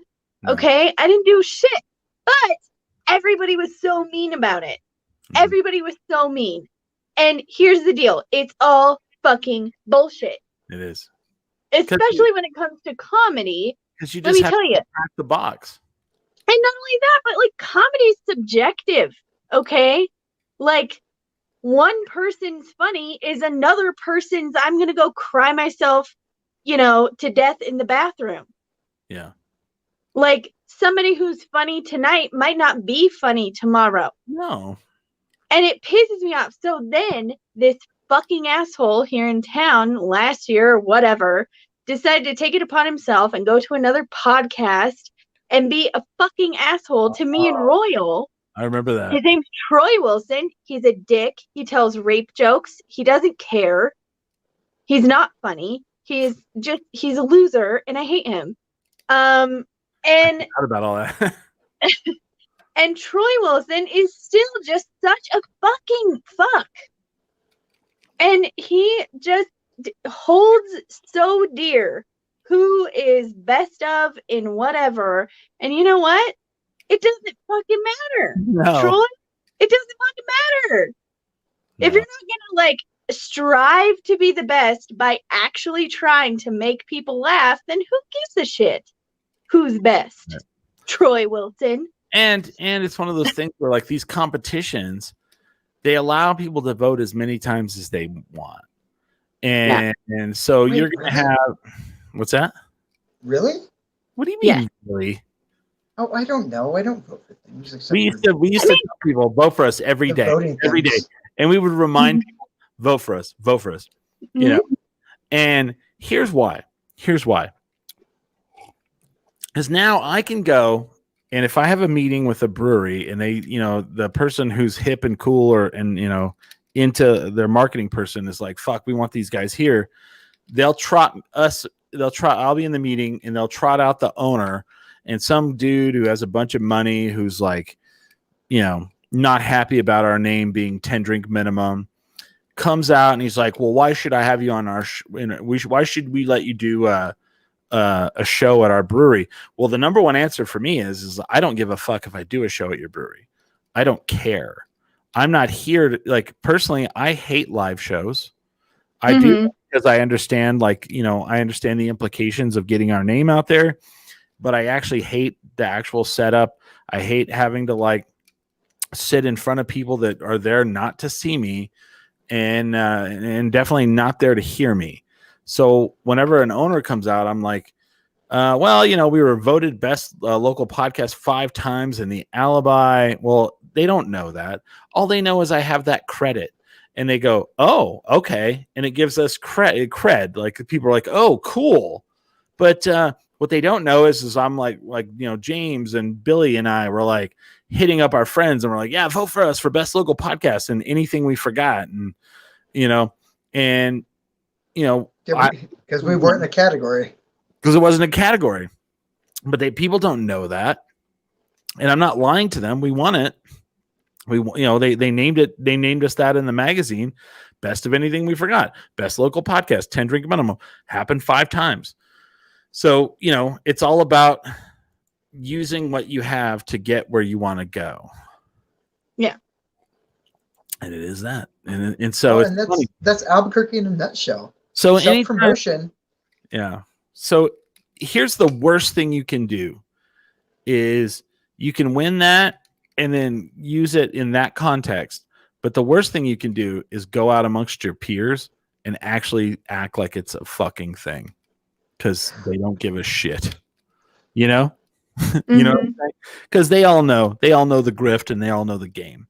The game is pack the box and get that, because I always joked about getting one of those big wrestling belts with all of our medals on it. Yeah. Because that would be hilarious. It would be hilarious. But here's the actual truth of the matter. You can win all those things all you want. You can get here's what's I'm gonna bring it all around right now, Holly. So you can write an article about all these great podcasts that exist in Albuquerque that nobody's heard of. And people will go check them out. And if they're not good, they won't listen to them ever again. And then they'll look at you and go, oh, you wrote this article. I don't think you have a good idea what's going on. And, you know, and I mean, maybe some of the podcasts they will listen to and they will go, oh, that was good. I like it. Or they won't. So you still have to be good. You still have to maintain your audience, you know? And that's the end of the story, you know? So hopefully all of these picks of good podcasts in Albuquerque you picked are all great and amazing, because, you know, you kind of put your word on it if you put it in print, right? Yeah, but apparently his word is a one name. Yeah. Kangen. My name's Yeah. Kangen. I don't know. You still got to be good. If you're best local comedian, man, if you win best local comedian for the Alibi or ABQ the magazine or whatever the paper, whatever exists now, people will come out and they'll see you. You've got to be better than you were, because they expect Well, you know to be. who won this year in Albuquerque the magazine Sarah is Sarah Kennedy. And you know what? Heck yeah. She is always good. So I Sure. stand by that. But That's what I'm saying. Yeah. Yeah. And I agree with that. Like, I'm like, her winning, I totally agree with it. Because I'm you know so what? happy. You're going to go out and you're going to watch her, and you're probably going to laugh. You may not laugh at everything because, like, you know, because her comedy isn't fit for everyone. But, you know, it's fit for a lot of people. You know what I'm saying? Mhm. So you're going to laugh. But if someone went and stuffed the ballot box, because there was You're one, gonna laugh. like at the Alibi, that for the music, this one band stuffed the ballot box and won every category. Mhm. And it's like one of those things where it's like, okay, well, now as a band, you might get a big audience once, because people are going to be like, well, they won all these categories in the Alibi. Let's go check them out. But like, if they come out and they see you and you suck, you know, it's all kind of exposed at that point, right? Mhm. So there you go. No matter where you go, there you are. So I don't know. I was mad about it, and then I got over it, and then I got mad about it again, and I got over it. And it's just like, I got to be honest. It's just one of those things that's not Albuquerque the magazine. It's not the Alibi. It's not whatever. It's just after 705 episodes, you just get tired of like people, you know, shitting on you, you know? They're like, yeah, we're not going to put, because, you know, because I know they know who we are. Like, don't act like you don't, you know.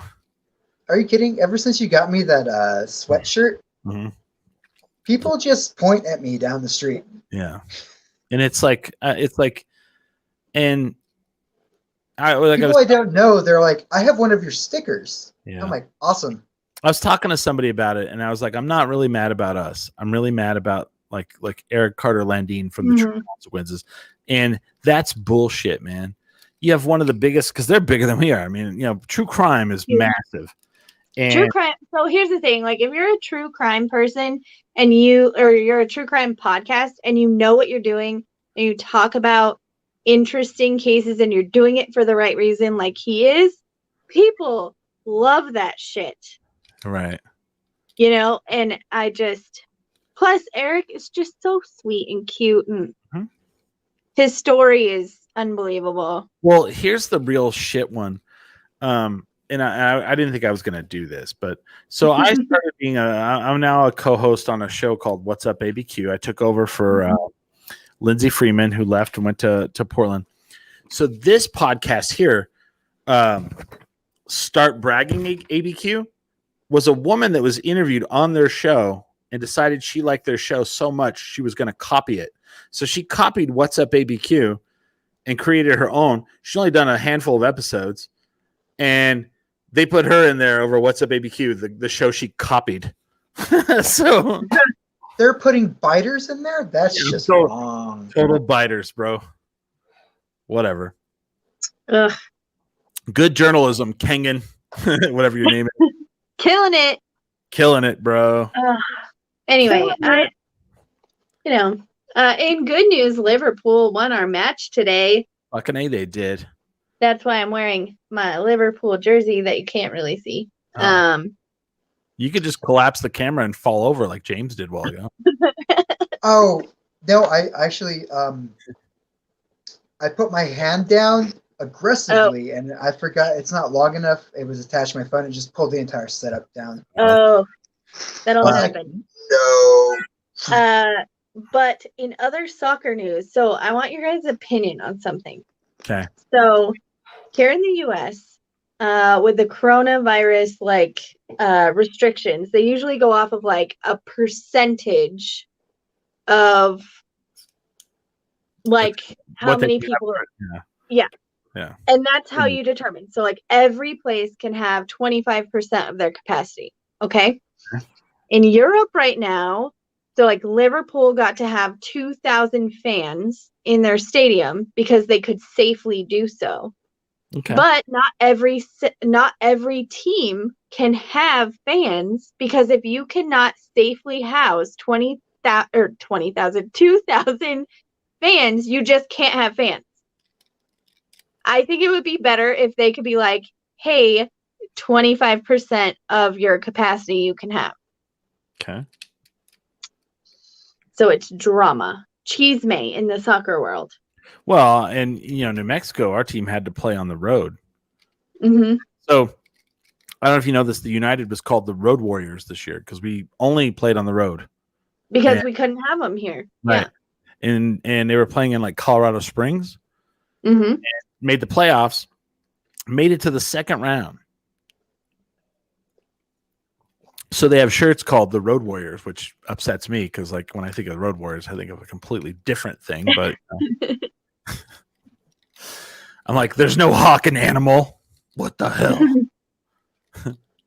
Okay, I was going with Mad Max on that one. Rest in peace. Hawk. Hey. Hawk and animal. Heaven don't want us and hell's afraid we'll take over. Do you know what I'm talking about? The Road Warriors? I don't. I really don't. I'm sorry.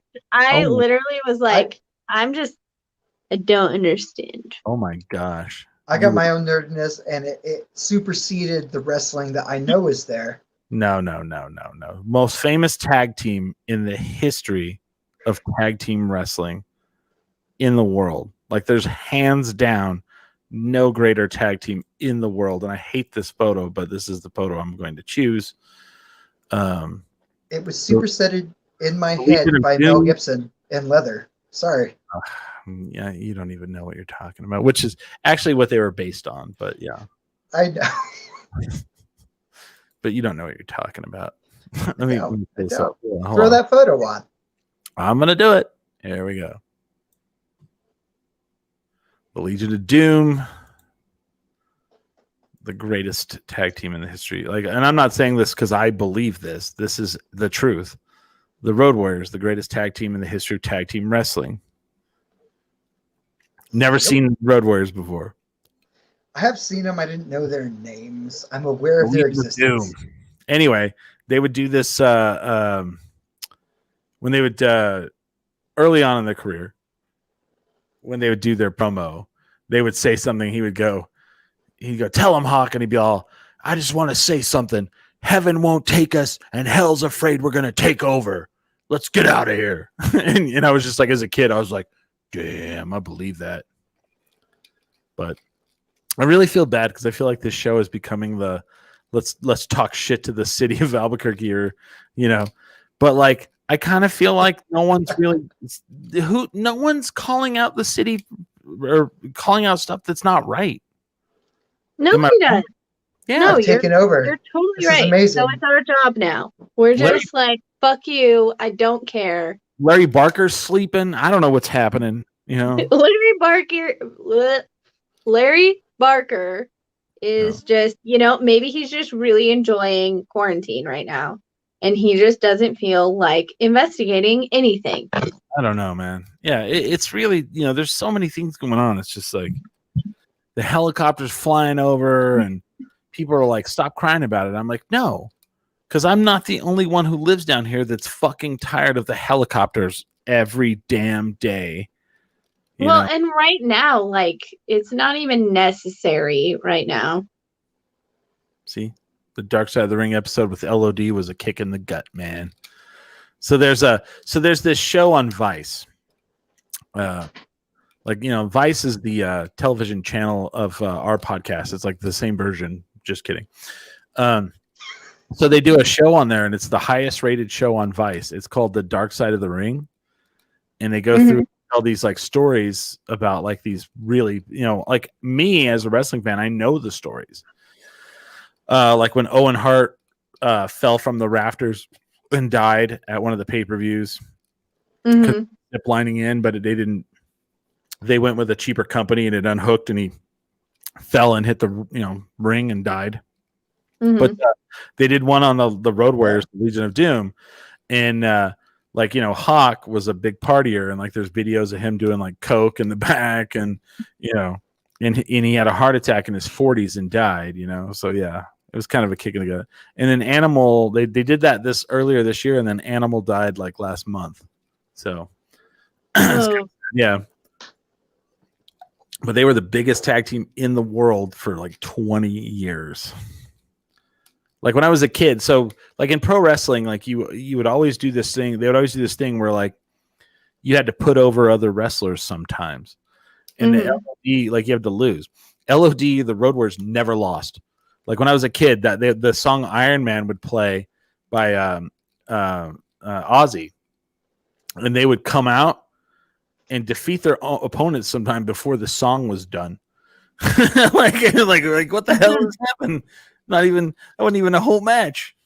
So, oh dang, Kurt Fletcher. The first famous person I ever saw in my life was Jim the Anvil.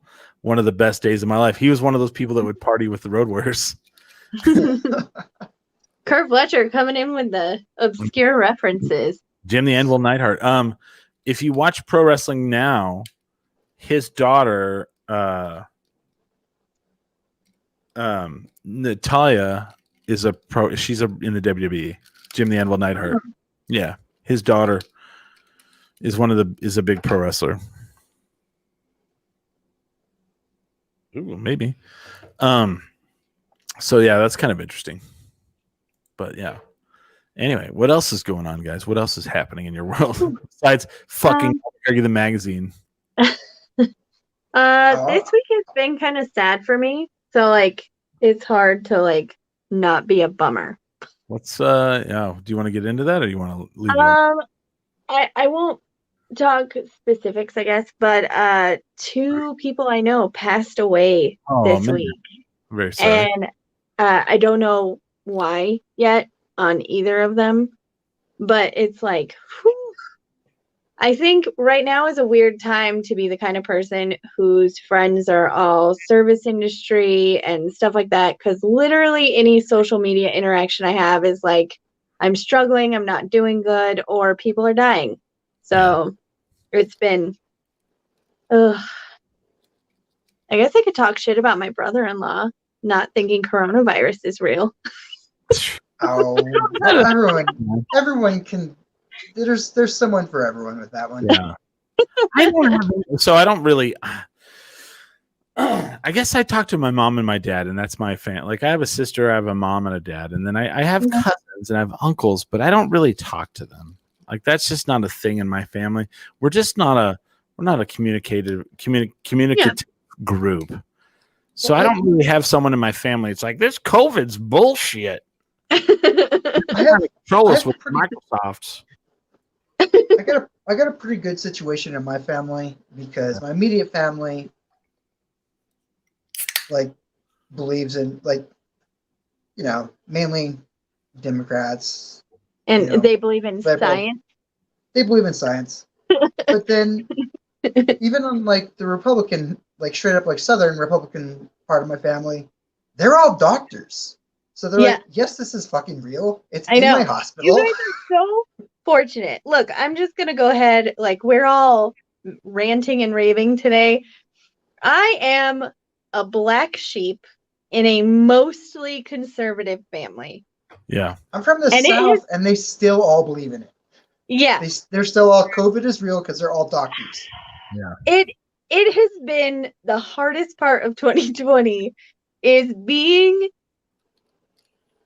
in a family that all of a sudden you're just like, can you read? You know, like, what is, since when do we not believe in science? I don't know. So I've just been trolling my family this whole time. Girl, in your family, what on the line of teaching the kids, you know, where is reading? Is it after cooking with lard, or is it where is that? I think it's like, you know, way down on the totem pole, like after teaching them to smoke cigarettes. I don't know. You don't need to read the pack, honey. It don't say nothing worth reading. You don't want to know what the scientists say about cigarettes. I don't know. It just has been weird. So I had my brother-in-law person, I guess, you know, just like trolling me. And it's just dumb. Yes, I'm like not even okay. Family. It's so like, to me, insane that someone is troll like I would troll somebody with the truth. Yes. But they're trolling you with something that they read on like Breitbart or like propaganda. It's like some Republican said, share this with all your Democrat family, and they're like, okay, I'll have to do that. No, they don't even get it, dumbassers. A knuckle dragger in a family of mouth breathers. Jesus, that's fantastic. I'm so excited for him to be on the show. Yeah, me too. So I did. So this weekend, it was my lady friend's birthday.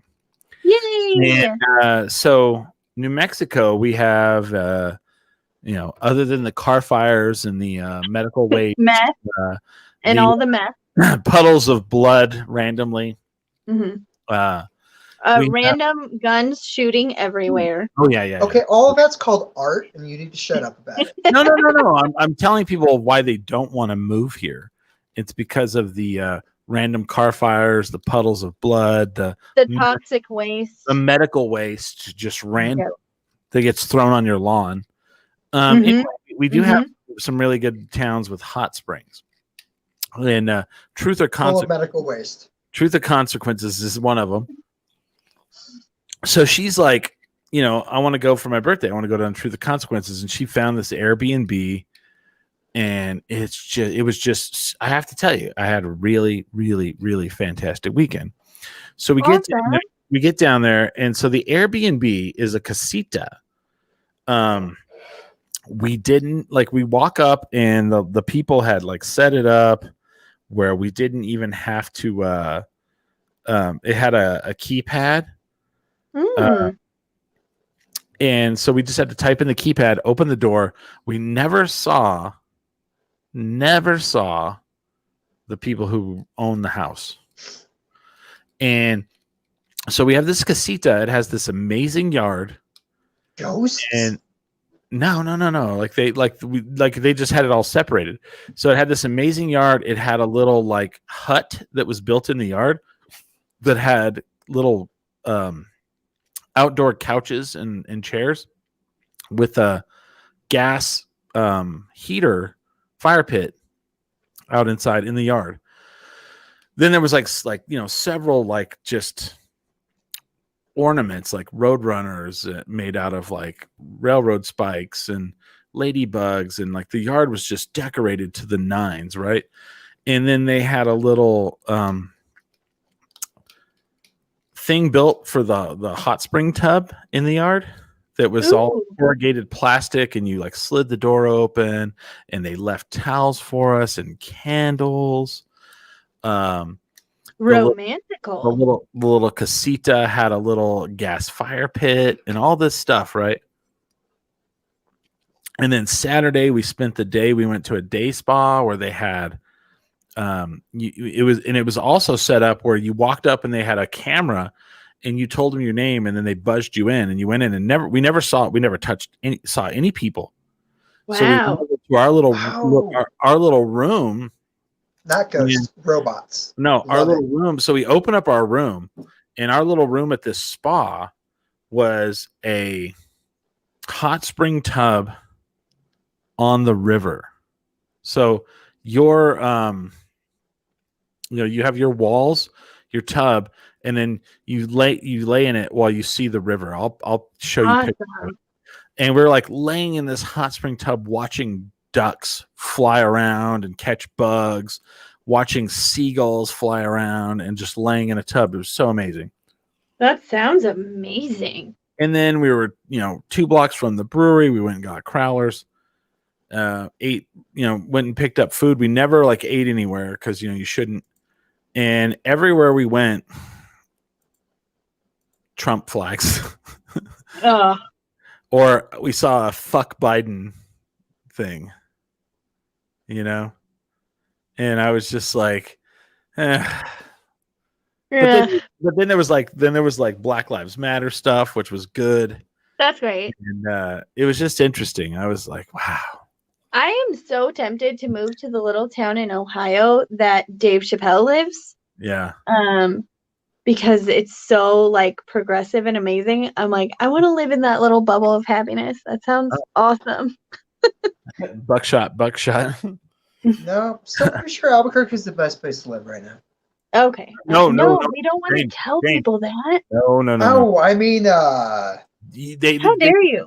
People need to Only if know we're about the from oil here? fires, The oil fires and the acid baths. slime. Yeah. I don't know if you know this, but our state bird has been known to kill people. Yes. Yeah. All the time. And they're everywhere. They're Did you guys everywhere. watch The Mandalorian this week? Oh my god! Oh yeah. Because I No spoilers. forgot. I guess we can't say anything, right? Because Oh, so spoiler. I'm still haven't seen it. it was Ugh. okay. Here's my thing. I was like, how on earth can they top last week's episode, the Jedi one, right? Yeah. Ashukatan. And then they're like, well, here's what we're gonna do. And they did. Here's James. Here's what they're gonna do. We're gonna bring in Robert Rodriguez to direct the episode. See, good Yeah. enough. That's the only spoiler you need. And That's not even the best part, honestly. Oh, I lost it. oh. I lost oh, it. fantastic, James. Stop it. It's just a show. I'm rewatching Daredevil. Yeah. Can I give you You a know. Can I give you a hint, James, of what's going on? Ah, Jesus. I'm gonna Okay. give you 2 words. 2 words. Boba Fett.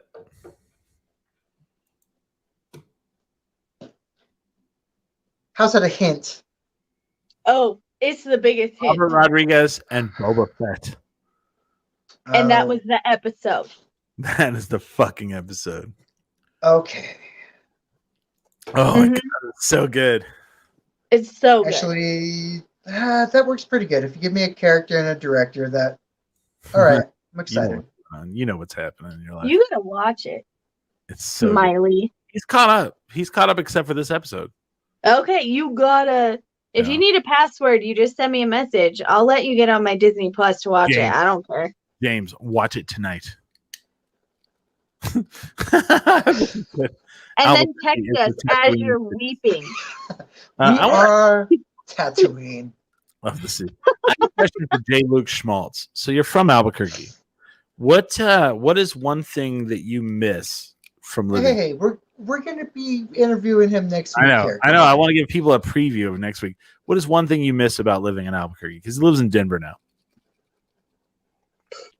Denver, It's like where a they s- where they it's a think suburb of Albuquerque. they think they make green chili. Yeah, I want to hear what he says here. We're not actually gonna wait, right? What's that? I don't know. We're We'll just see. gonna sit here silent. No, he's on it. We'll see. No, I said we'll just sit here and wait. We'll No pressure, J. Luke. wait for your answer. I finished my hot tea already. But I was in Truth or Consequences, and we're walking around, and we're they have tons of little shops that are just trinket in shops. Yeah. Okay, here we go. You guys ready for what he misses the most? Yes. Mary and Tito's Green Chili Ah. Street location. Good call. That is, you really are a New Mexican with that Wow. answer. That's a good answer. That's a fucking legitimate fucking answer. Ah. Now I want Mary and Tito's. Yeah. That's not even So- fair. So we're walking around, and I have bad news for him. Oh, he said Blake's Lotaburger.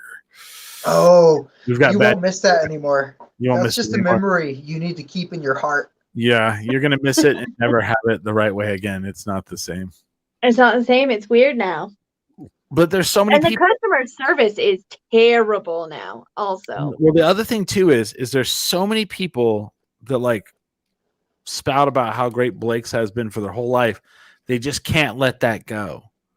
Mm-hmm. Like breakfast burritos, like, oh, Blake's, and it's like, have you had one in a while? They're not the same.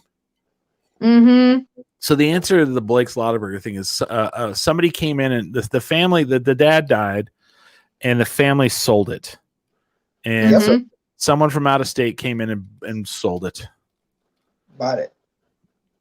And I'm assuming he's talking about Mary and Tito's. He says, my dad got in a fight there with customers who wouldn't pay because the chili was too hot. Oh, well, you know, Blake sometimes has really hot chili too. No, they did. I don't think they do anymore. Those days are gone. All gone. Lovely memories from the past. It's over. It's done. It's done. I'm too old for this shit. I'm turning my badge in. Don't you get it? That was my Billy line. I heard bad news about Blake's. I'm talking pre-sellout. Yeah. Oh, okay, we understand. Yeah. Understandable. Totally. That makes sense. We all miss Blake's. We all miss it. It's terrible. Well, Frontier's still got its bum stew. They do. So anyway, we were walking around TRC, and out of nowhere, my lady friend's like, "Do you want to go look at this gallery?" Which I love galleries. And we walked this gallery in TRC, and it's one of those things where it's like you walk into a place, and it's so deceiving on how large it is. Oh yeah, like it looks tiny on the outside. Yeah, it was one of the largest galleries I've ever seen in my entire life. And I go to get, and people are like, "Well, you don't go to." I do. I actually am a big art person. I do a lot of First Fridays. I love to go to galleries. So we walk in this place, and I'm like, "Oh, this is tiny." And the guy goes, "Oh, there's also upstairs if you want to go up there." I'm like, "Cool." So I just keep walking around this place, and a lot of the art was like Southwestern in the front. I'm like, whatever. I'm coyotes and such. I get it. As we keep going around, and there's like some Kachina dolls, and I'm like, "Oh, this is kind of a little bigger than I thought." And then it just kept going. And then finally it had an upstairs. And like if you walk on the outside of the building, you don't even know, you can't even tell there's an upstairs on the outside of the building. And we get up there, and like finally we get to this one room, and it's like mature artwork. And we go in, and like it was more penises than I've ever seen in my entire life. And I was like, how is this? It was this room larger than my apartment times 4 was the size of this room. And it was like penises everywhere. And I was like, man, penises. He had a penis. Was there any music playing? No. But like when we Wow, walked, that's uncomfortable. it was one of those things where like we walked back outside, we walked across the street, and I turned around, and I'm like, there's no way you would know how big that art gallery is from the outside ever. And I can't wait to go, because like I think it's kind of like when you're a couple and like, you know, you're together, you kind of like after a while you have your getaway place. Mm-hmm. I think that's going to be our getaway place is TRC. Nice. I need to find us a getaway place. I think after the holidays are over, we're going to be able to save to go on like a little trip. We need a getaway place. I don't want to steal yours, but TRC sounds really great. I'm going to send you the Airbnb of we stayed in, and I couldn't rave. I mean, you don't even have to leave the Airbnb.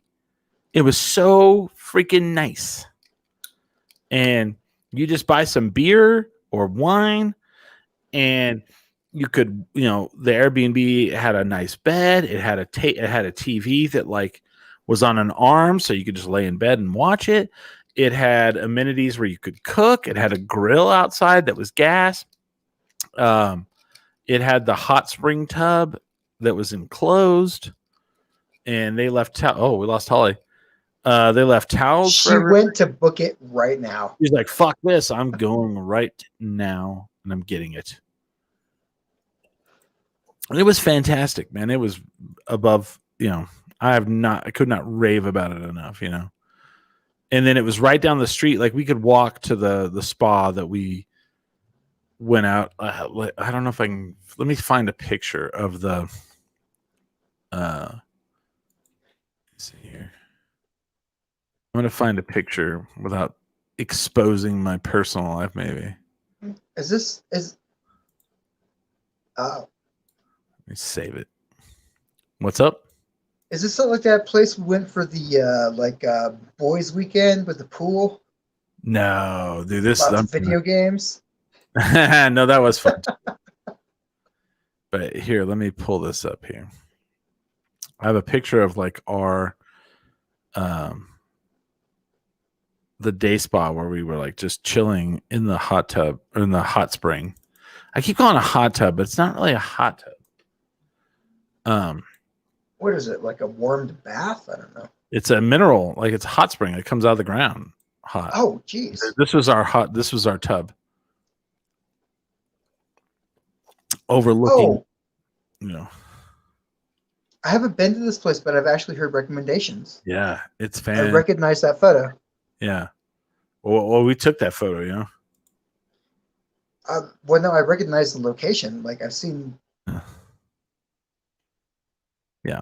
Awesome. She doesn't know what just TRC, happened. right? Yeah. Fantastic. Let's see if she comes back. I'll give her the invite again. I think she just got tired of us. She's like, I'm sure. She saw these guys. I want to show it to her, though. I want her to. Always talking about the wrestling. Not always. That was what's her face. Who used to get mad at? What was her name? She was like, all you do is talk about wrestling. Michael. Was that our Michael, yeah. I was gonna say like basically everyone that's been on the show other than Billy. No. No. You think do you think we talk about wrestling too much, James? I don't. It was like comic books and wrestling was me growing up. So there you go, man. It's a good life you live there. It's a good life. Well, let's see if Holly comes back. I don't know if she will. Let me ask her. Are you coming back? Otherwise, I think we're getting towards the end here. We are. Are you ready? Are you ready? That's why I'm asking if she's coming back. So she doesn't have to. I think we're doing fine. I'm sorry. I've been listening to all of Technotronics CDs. I just found them in a box. Yeah. This weekend, so. She says her internet freaked out. Please hold. We'll see if she comes back. I don't know if she will or not. Or we can just end. I don't know. We can just end it. I'm good. I have nothing left. I think I'm all right. I think we did a good job. I'll say no worries. We got all our points across. Yeah. It was mainly a ranting episode anyway. Aren't they all? What do you think, James? Are they leaning more towards ranting nowadays? No, not all of them. No. Every once in a while, and it's all right because we're always supposed to be topical. And our opinions is what makes us entertaining. Yeah.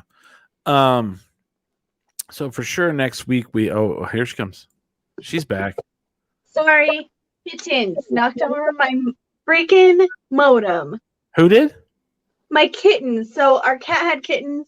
So I have 4 kittens and a cat right now. And the kittens have learned to jump and knocked over our modem. Question: When are your kittens going to be ready to be given away? Or Well, we already have home for the 2 that are going to homes, and we're keeping 2. So we're gonna have 3 cats. Oh, So for we Yum found, Yums. huh? For Yum Yums. no. Oh, yum So yum. you're okay Get out with here. you're okay with Uh, cannibalism and not kitten eating? Uh, oh, that's beautiful. That's that's a picture I took from or Danny took from our that was our day spa. It's beautiful. Right? Um, Fantastic. but so one of the kittens is leaving tomorrow to go to their forever home. It's going to And then college. Yes, it's going to college. We're very sad. But the other kitten I am keeping until Christmas morning because my friend is giving the kitten to her daughter for Christmas, and it's her first pet ever. So, yeah. Fantastic. And then the other 2 are staying here, and I'm just gonna lose my mind. It's fine. Oh, good. Well, now that you're back, let's end the show. Okay. So, what do you got? What to tell people again? What you about Oh, your my tiny things. So I make resin creations. I make jewelry boxes and bees, and I have some really cool stuff coming out this week probably. I have new stuff.